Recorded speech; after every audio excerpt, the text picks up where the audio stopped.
Today I am replacing the headlight bulbs on my 2007 Chrysler Town & Country. I usually try and do these in pairs because they're probably the same age. You see those cars going down the street where one side is brighter than the other. If you do them both at the same time, you won't be the guy with the wonky eye. There is not an access port behind this headlight to access the bulbs. You have to pull the headlight assembly out. To do that, there are 3 screws here. You could use a flathead screwdriver or an 8mm socket. Once you pull those 3 screws out,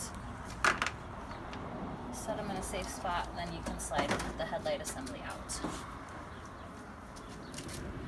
Alright, so this is the high-low beam. You can just pry back on this connector, either side, to get it loose. Sometimes they're kind of a pain in the butt. If it's cold, be careful, because if you pry with the screwdriver, you can snap these tabs off and you don't really want it to break. There we go. This has a little slider ring that holds the bulb in place. If I turn this to the left, then I can pull that ring out. Now I have the bulb out. Do not, on your new bulb, ever touch the glass with bare fingers. I'm wearing gloves, so it would be okay, but your fingernails have grease on them, and that grease can decrease the lifetime of your bulb because it heats up. On this bulb, there are 3 tabs here. Pay attention to how it came out. Inside you can see there's 3 tabs too, and they're kind of offset. So we know that this tab that the connector went to is facing up. You want to set this in there until it's flush. It goes into those 3 tabs.